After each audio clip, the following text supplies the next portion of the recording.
안녕하세요. 오늘도 사연살롱을 찾아주셔서 감사합니다.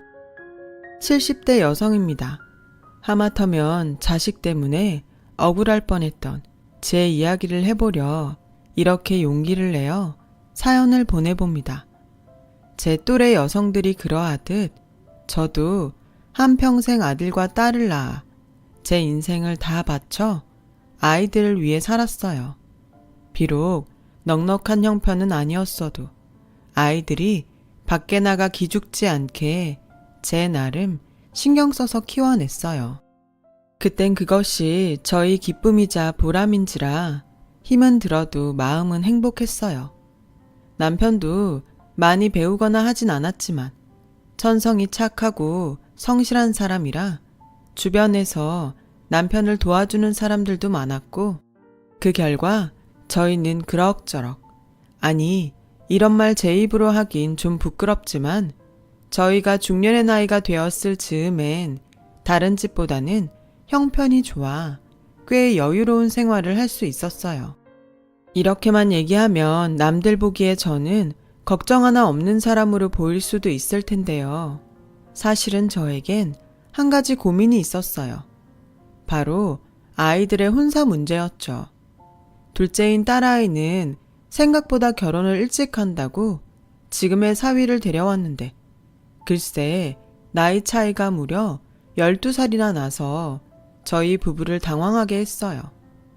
그때 당시 딸아이 나이가 26살밖에는 되지 않았는데 사위는 곧 40이라니 선뜻 허락을 하기가 힘이 들었죠. 그래도 뭐 둘이 좋다는데 아무리 부모라고 어쩌겠어요. 그래서 결국 딸아이의 결혼을 허락했는데 이번엔 첫째인 아들이 나이가 40이 다 되어 가는데도 결혼할 기미가 보이지 않았어요. 그때까지 아들은 독립할 생각도 안 하고 연애한다는 말조차 없어서 저의 애간장을 태웠죠. 한 놈은 너무 빨리 간다고 하더니 또 한 놈은 나이가 다 찼는데도 갈 생각을 안 하니 참 자식 일은 제 마음처럼 되지 않는다는 것을 새삼 깨달았어요. 그리고 아들이 40을 넘겨 이젠 진짜 포기를 해야겠다고 생각하자 아들은 드디어 결혼을 하겠다고 지금의 며느라이를 집으로 데려왔어요. 인사 온 며느리는 딱히 뭐가 두드러지진 않았지만 어디 모난 구석은 없어 보이는 평범한 집안의 평범한 여자였습니다. 저와 남편은 그저 나이 많은 우리 아들과 결혼해주는 것만으로도 고마워서 무조건 결혼을 찬성했고 곧이어 아들은 제가 그토록 바라던 자기 가정을 꾸렸어요. 자식들 혼사를 다 끝내놓으니 그제야 비로소 부부만의 시간을 갖게 되었어요. 참 긴 시간 동안 앞만 보고 달려온 듯한 기분에 저와 남편은 서로에게 수고했다고 앞으로는 조용히 부부가 소박하게 살자고 약속하며 서로의 주름진 손을 어루만졌어요. 하지만 세상은 참 야속하게도 그 후로부터 3개월이 좀 못돼 남편이 허망하게 하늘나라로 가게 되었어요. 지금도 뚜렷하게 기억이 나네요.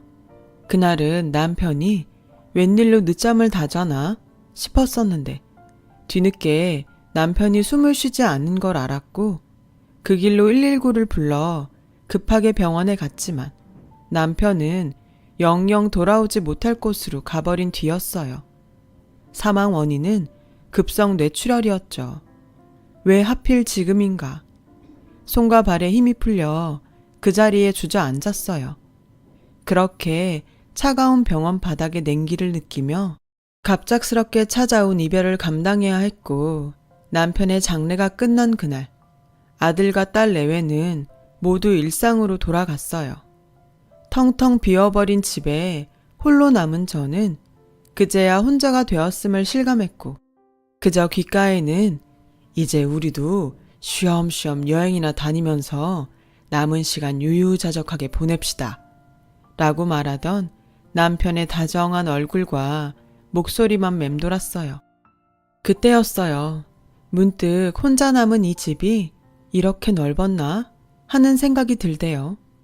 동시에 금방이라도 남편이 문을 열고 나왔어 하며 저에게 말을 걸어올 것 같았어요. 불과 일주일 전만 해도 이런 일이 있을 거라고 상상조차 하지 못했기에 저는 그야말로 속수무책으로 매 순간 무너져 내렸어요. 하지만 이런 제 마음도 행여 자식들한테 부담이 될까? 수백 번 엄마 한동안 니네랑 같이 지내면 안 되겠니? 라는 말이 목구멍까지 올라왔음에도 애써 참았고 속마음은 아니면서 괜찮은 척 연기를 했어요. 특히 딸아이는 고맙게도 매일 아침 저에게 괜찮은지 전화를 걸어왔지만 혹시 사위가 신경 쓸까봐 더욱 더 억지 웃음을 지으며 전화를 받았어요. 엄마 괜찮아. 그러니까 이제 전화 안 해도 돼. 간 사람은 간 사람이고 남은 사람은 남은 사람대로 살아야지. 엄마 요즘 밖에 나가 친구들이랑 문화센터도 다니고 뜨개방에서 뜨개질도 하면서 네 아빠 생각 안 하고 살아. 그러니까 너도 이제 엄마 걱정하지 말고 네 식구 챙겨. 엄만 너랑 오빠만 잘 살면 아무 걱정이 없다. 물론 거짓말이었어요. 문화센터라는 곳이 있는 건 알지만 한 번도 가본 적 없었고 뜨개방은 가끔 겨울철 남편 목도리나 카디건을 짜줄 때 들리던 것이 다였거든요. 그래도 딸에게 말했듯 간 사람은 간 사람이고 남은 저는 또 제 삶을 살아야 하는 건 맞기에 매일 내키지 않아도 밖에 나가 산책도 하고 시장도 돌며 남편이 없는 세상에서 살아보고자 애를 썼어요. 하지만 그렇게 애를 쓰면 쓸수록 더욱 남편의 빈자리는 크게 느껴지더라고요. 아무리 발버둥을 쳐도 제 마음은 조금도 나아질 기미가 보이지 않았어요. 그러던 어느 날이었어요. 정말 생각도 하지 않았던, 그래서 아무런 기대도 하지 않았던 아들과 며느리가 저에게 손을 내밀어 주었어요. 엄마, 우리 왔어요. 이 사람이 엄마 좋아하는 꽃게탕 끓인다고 시장에 가자는데 엄마 같이 갈래요? 가서 우리 주전부리도 좀 하고 엄마 사고 싶은 거 있으면 제가 사드릴게요. 저는 내심 참 반가웠어요. 사실 딸아이가 그렇게 마음을 써주었지만 함께 오래 살아서인지 이상하게 아들에게 좀 의지하고 싶다는 생각을 저도 모르게 하고 있었거든요. 하지만 이제 겨우 가정을 꾸리고 사는 아들 내외에게 짐이 되고 싶지 않았죠. 그래서 아무런 말도 하지 않았는데 이렇게 혼자 남은 엄마를 챙긴다고 평소 안 하던 아들 노릇을 해주니 그저 고맙기만 했어요. 그리고 그 후로도 아들 내외는 계속 저희 집에 찾아와 저와 함께 밥을 먹어주고 저 혼자는 할 수 없는 집안 보수를 해주며 신경을 써주었는데요. 한 번은 며느라기가 기특하게도 저에게 이런 말을 해주더군요. 어머니, 요즘도 아버님 생각 많이 나시죠? 괜히 저희한테 부담될 것 같다고 참지 마시고 저나 준석 씨한테 기대세요. 앞으로 저 정말 어머니한테 잘하고 살게요. 그러니 어머니도 저를 딸처럼 생각하시고 필요한 거 있거나 심심하시면 언제든 저한테 연락 주세요. 저는 순간 어디서 이렇게 천사 같은 아이가 우리 집에 왔을까 하는 생각이 절로 들었어요. 어떻게 내 속을 다 알고 이렇게 고운 말만 골라서 하는지 새삼 며느리를 낳아준 사돈 내외가 고마웠고 주책이지만 눈물이 다 왈칵 쏟아졌어요. 아들이 그렇게 남들 다 시집장가 가는 동안 총각딱지를 떼지 못하더니 이렇게 뒤늦게 마음씨 고운 색시를 얻으려고 그랬구나 하는 생각에 저 역시 며느리에게 좋은 시어머니가 되어야겠다고 생각했어요. 그렇게 저와 며느리는 딸아이가 질투를 할 정도로 사이 좋게 지내게 되었고 아들 내외의 집은 저희 집에서 걸어서 30분 정도 되는 곳에 있었는데 한 2년 정도를 서로 자주 왕래하며 지냈어요. 그러다 며느라이는 임신을 했어요. 저한테 너무나 소중한 손자를 낳아주었고, 저는 매일 운동 겸 손주를 볼 겸 그렇게 아들 내외 집을 왔다 갔다 했어요. 완전히 다 잊었다고는 할 수 없지만 손주 보는 낙에 더 이상 예전처럼 남편이 없어 무섭다고 생각하지 않게 되었습니다. 시간이 약인지 아들 내외의 도움이 컸는지 차차 혼자 사는 생활에도 익숙해지던 어느 날, 아들은 저에게 뜻밖의 말을 꺼냈어요. 엄마, 내가 곰곰이 생각해봤는데요. 엄마 지금 지내는 집 너무 크지 않으세요? 이렇게 우리 준이 보러 매일 걸어오시는 것도 마음에 걸리고, 엄마만 괜찮으시면 저희 집이랑 엄마 사시는 집 정리해서 어디 좋은 아파트 들어가 함께 사는 게 어떨까 해요.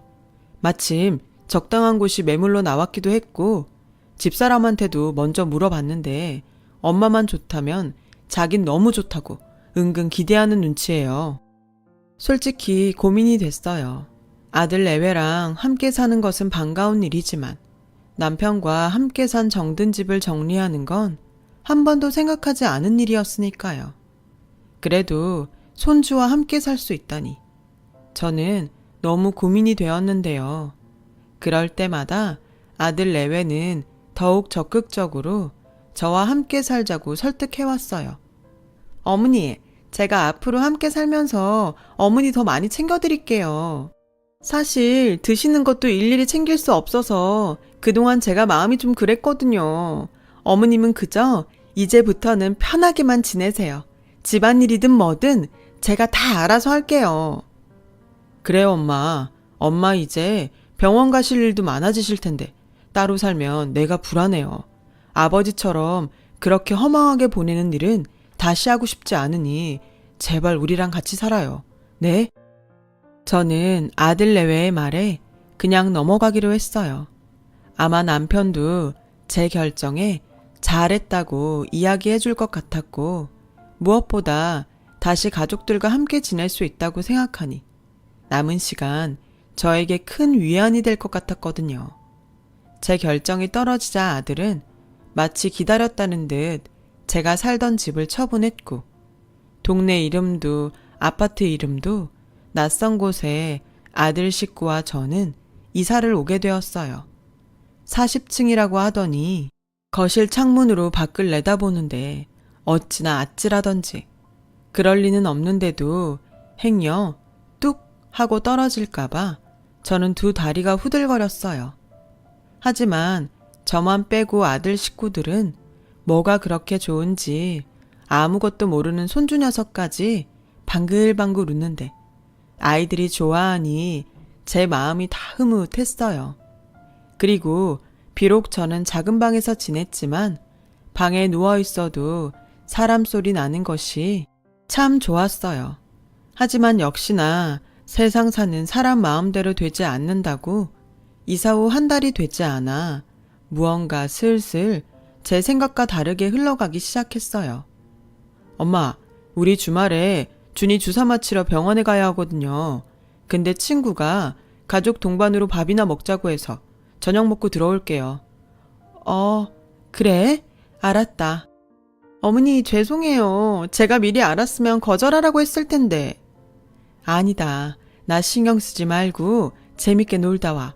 그리고 그날은 내가 집안일도 해놓을 테니 준이 애미도 오랜만에 미용실도 좀 가고 그래라. 정말요? 어머니 너무 감사합니다. 저는 처음엔 조금은 서운했지만 아들 식구들에게도 각자 생활이 있으니 존중해야 한다고 생각했어요. 그리고 그동안 며느라이가 저에게 신경을 많이 써줬기 때문에 저 역시도 받은 만큼 보답하고 싶어 잘 됐다고 생각했어요. 그런데 그게 저희 실수였어요. 아들 내외는 그날을 계기로 자주 자기들끼리만 외출을 했고, 심지어 집들이를 한다며 저에게 하루만 딸네 집에 다녀오면 안 되겠냐고 했어요. 나는 그냥 내 방에 조용히 있으면 안 되겠니? 굳이 미선이네 가는 건. 엄마, 내가 신경이 쓰여서 그래요. 아마 시끄러울 거고 집 구경한다고 막 돌아다닐 텐데 그러지 말고 엄마 하루만 다녀오세요. 미선이한테는 제가 잘 얘기해 둘게요. 이렇게까지 해야 하나 싶었지만 아들이 계속 그렇게 말하니 어쩔 수 없이 등 떠밀리듯 딸내에 가 있기도 했는데요. 그 후 5개월 정도가 흘렀을까? 이상하게 아들의 귀가 시간이 점점 늦어졌고 심지어 며느라이와 싸우는 일이 심심치 않게 늘어갔어요. 들어가 말릴 수도 없고 모른 척 할 수도 없고 저는 밖에서 발만 동동거렸는데 한 번은 자다가 잠이 깨서 잠깐 화장실에 가려고 방에서 나오니 아들 녀석이 주방에서 작은 불 하나를 켜두고 깡소주를 마시며 우는 모습을 봤어요. 차마 애미가 그 모습까지 못 본 채는 할 수 없기에 다가가 무슨 일이 있냐고 물었고 아들은 눈물을 펑펑 쏟으며 고민을 털어놓았어요. 엄마, 나 어떡해요. 나는 정말 자신 있었는데. 아들은 울먹이면서 그동안 다니던 회사를 그만두고 사업을 준비하고 있었다는 말을 했어요.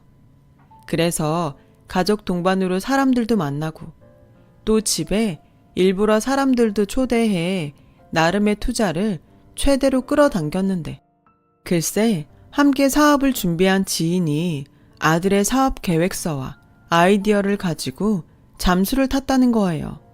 투자금만 몇 억이라고 말하는 아들은 이젠 자기가 뭘 어떻게 해야 하는지도 모르겠다며 어린아이처럼 제 손을 잡고 엉엉 우는데 애미인 저는 그 모습을 보기가 참 안쓰럽더라고요. 그때였어요. 엄마, 이런 말 정말 염치 없는 거 아는데요. 저 좀 도와주세요. 저 이대로 이 사업 접을 수 없어요. 투자금도 그렇고 이젠 다시 취직하긴 나이도 많아서 저는 정말 이 길밖에는 다른 길이 없어요. 엄마가 이번 한 번만 도와주면 안 돼요? 제가 엄마 은혜 절대 잊지 않고 두고두고 보답하면서 10배로 아니 100배로 갚아드릴게요. 엄마, 저 좀 살려주세요. 준이 엄마는 이거 해결 못하면 저랑 이혼한대요. 아들의 말을 듣고 눈앞이 깜깜해졌어요. 생각해보니 아들이 저에게 손을 벌린 것은 이번이 처음이었죠. 오죽하면 늙은 애미한테 도와달라고 할까 싶어 아들이 안쓰럽고 짠하기만 했어요. 그리고 더욱이 이러다 며느라기는 물론이고 손주까지 보지 못하게 될 수 있다고 생각하자 저는 가만히 있을 수는 없었어요. 그래서 남편이 죽고 보험금으로 나온 10억을 아들에게 융통해 주었죠. 아들은 제 돈을 받고 고맙다며 무릎까지 꿇고 또 다시 눈물을 보였어요. 저는 우는 아들에게 원래 세상을 살면 이렇게 고비도 한 번씩 넘고 해야 사람이 단단해지고 그러는 거야. 라며 아들을 다독였는데요. 제 말 때문인지 아니면 제가 준 돈 때문인지 아들 내외는 전보다 훨씬 얼굴이 좋아졌고 그 모습을 보니 나름 자식들에게 부모 노릇을 한 것 같아 뿌듯했어요.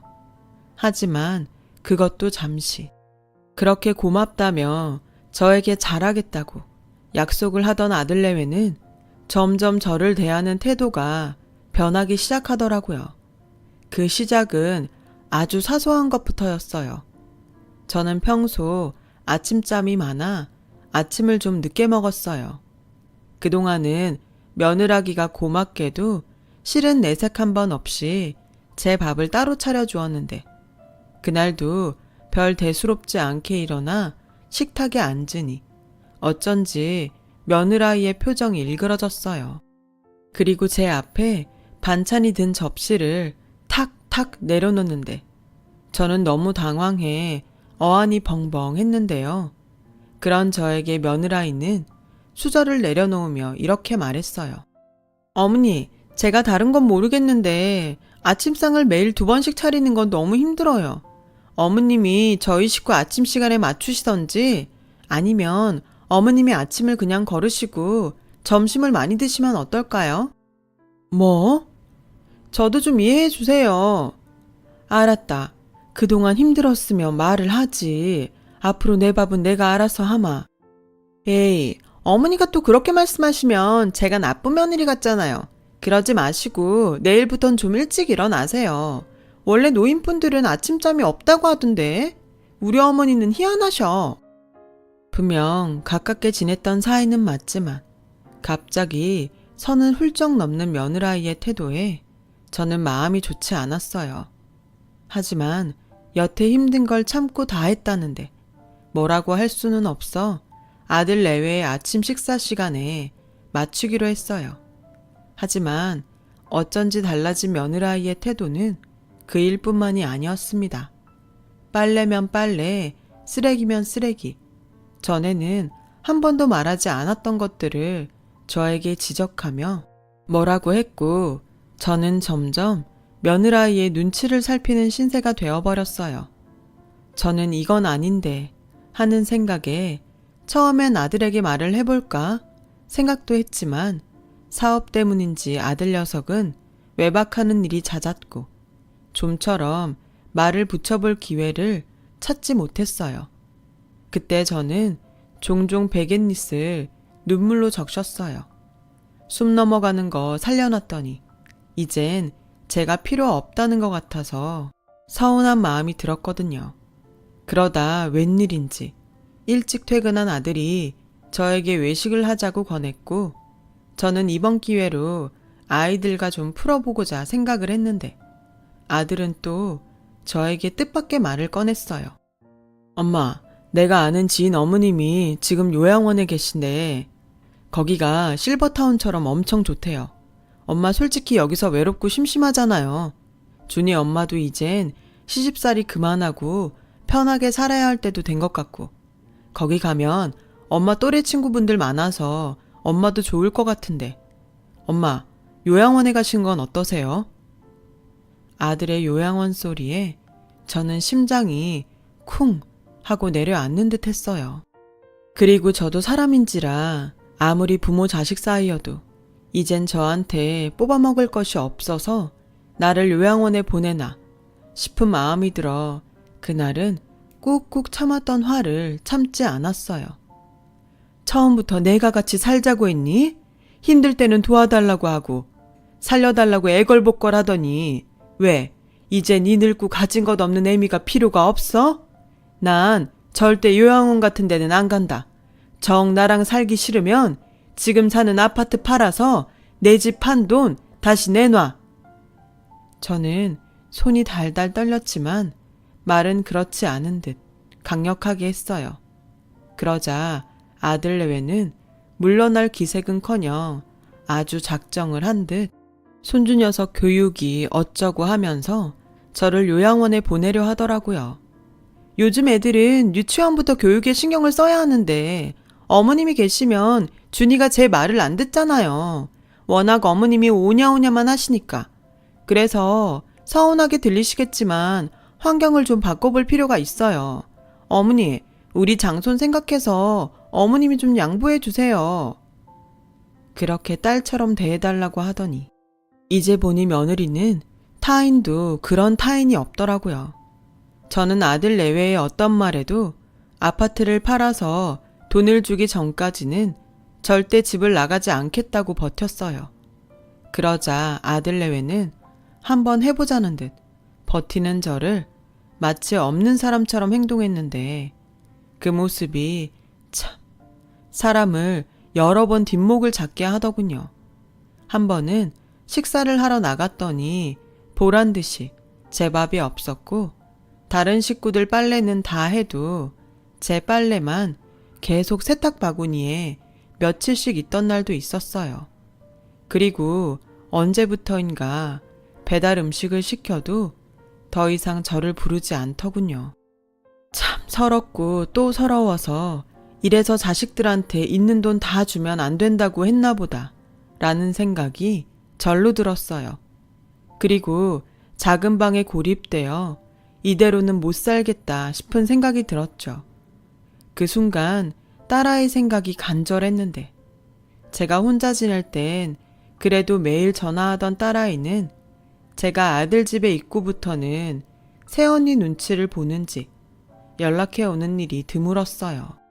그렇다고 제가 먼저 전화해 하소연을 하려니 저도 차마 부모 체면에 말이 떨어지지 않았고 그렇게 몸과 마음이 피폐해져 갔는데 5살 손주 녀석까지 지 부모를 닮아 저를 무시하는 행동에 저는 체면이고 뭐고 딸에게 전화를 걸어 제가 겪은 수모를 모두 이야기했어요.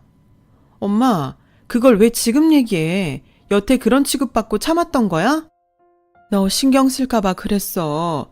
근데 지금은 여기 있는 매일매일이 지옥이야. 미선아, 엄마 진짜 요양원 가기 싫어. 이런 말 엄마가 진짜 미안한데 엄마 좀 데리러 올래? 딸아이는 화가 잔뜩 나서는 전화를 끊고 곧장 그 길로 사위를 대동하고 아들의 집에 쳐들어왔어요. 그리고 딸은 고래고래 어떻게 엄마한테 그럴 수 있냐고 큰 소리로 화를 냈는데요. 며느라이는 눈 하나 깜짝하지 않고 제 딸을 무슨 잡상인처럼 대했어요. 계속 이렇게 상스럽게 소란 피우면 경찰 부를 거예요. 정말 격 떨어져서 상종을 못하겠네. 뭐요? 상종? 지금 말 다 했어요? 언니랑 오빠야말로 하는 행동이 상스럽거든요. 엄마 돈 다 어디다 썼어? 결국 지도 엄마 돈 때문에 여기까지 와놓고 어디서 큰 소리야? 왜? 효녀 코스프레하게? 맞아요. 아가씨도 결국 저희한테 어머니 돈 뜯어가려고 여기 온 거잖아요. 뭐요? 처음부터 엄마 집 팔라고 부추긴 게 누군데 이런 식으로 모실 거면서 왜 같이 살자고 해요? 정말 뻔뻔스러워. 그러는 넌 엄마 모셔는 봤어? 저는 아들, 딸이 싸우는 모습을 보며 내가 인생을 헛살았구나 싶은 마음이 들었어요. 누가 콩가루 집안이라고 손가락질을 해도 변명할 도리가 없었으니까요. 그래서 저는 애미로서 한 번은 나서야 했어요.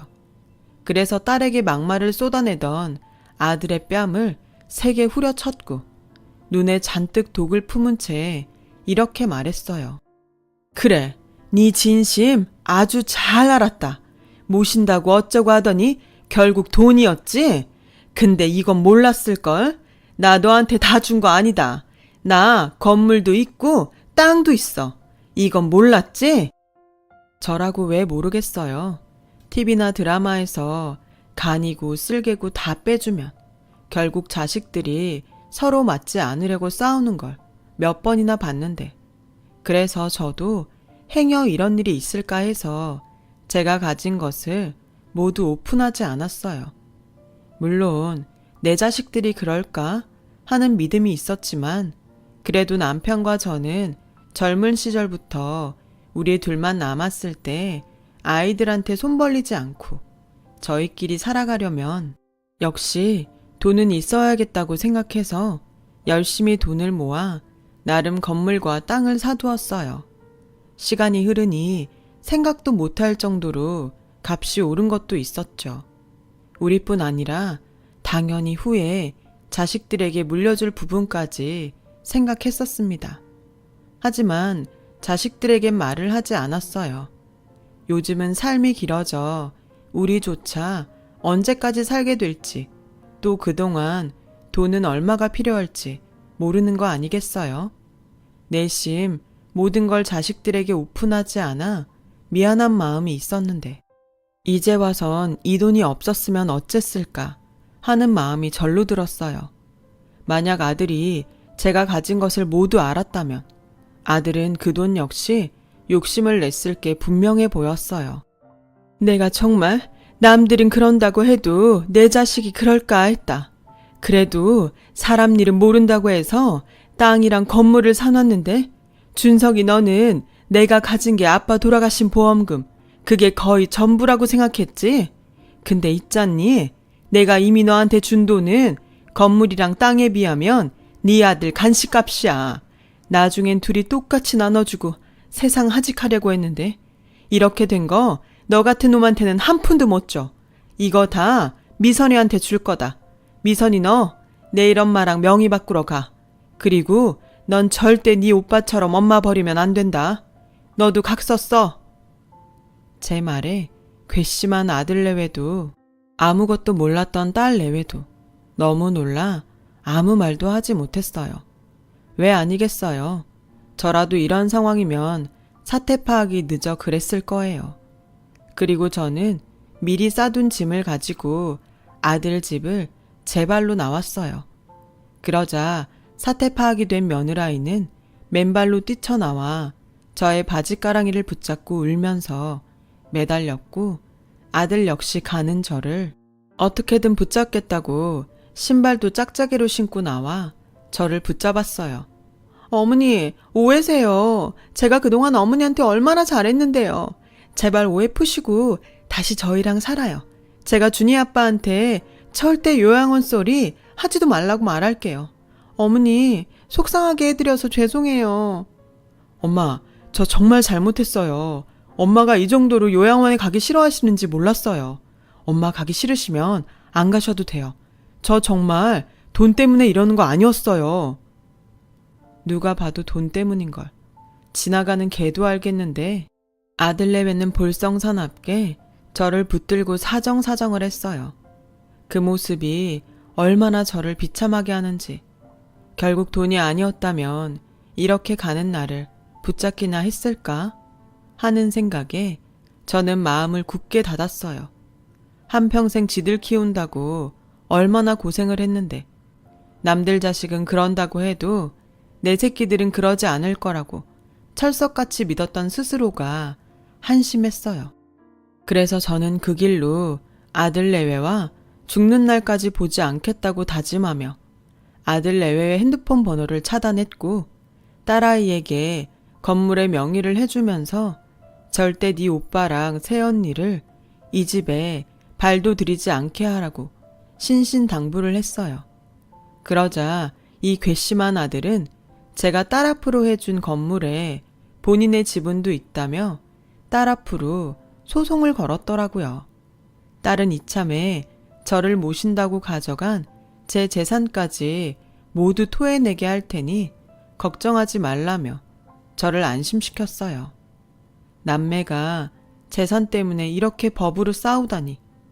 저는 정말 부모된 입장에서 자식 농사를 망친 것이 맞는 걸 인정해야 했어요. 그리고 딸에겐 미안하지만 한 번 당한 마음 또 다치기는 싫어서 딸에게 건물을 주었을 뿐 건물에서 나오는 수익은 일절 손대지 못하게 했어요. 하지만 착한 딸은 건물도 그냥 엄마 앞으로 다시 해놔도 된다며 저를 안심시켰는데요. 어쩐지 다친 마음이 쉬이 아물지는 못할 것 같아요. 아마도 남편을 떠나보내고 그랬듯 시간이 많이 필요할 것 같습니다. 이 순간 꼭 이런 말을 하고 싶어요. 아무리 자식들이 숨이 꼴깍꼴깍 넘어가도 절대 있는 거 없는 거 다 주지 마세요. 그러다 저처럼 될 수도 있어요. 그동안 힘들게 모았을 그 돈 자식한테 미안하다 생각하지 말고 마음 편히 다 쓰세요. 그게 그동안 고생한 보상입니다. 어쩌면 제가 이런 생각을 하는 것이 지금 악에 받쳐서 하는 소리일 수도 있지만 나이를 먹을수록 돈이라는 것이 살면서 두고두고 의지가 되는 건 맞는 것 같아요. 적어도 딴 마음이 있건 없건 자식들은 함부로 하지 못할 겁니다. 저는 실패했지만 돈이 아닌 진짜를 나눌 수 있는 부모와 자식 사이가 되셨으면 좋겠어요. 지금까지 저의 긴 글을 읽어주셔서 고맙습니다. 여러분, 사연 댓글에 응원과 현명한 조언 부탁드려요. 좋아요와 구독은 저에게 큰 힘이 됩니다. 오늘도 좋은 일 가득하세요.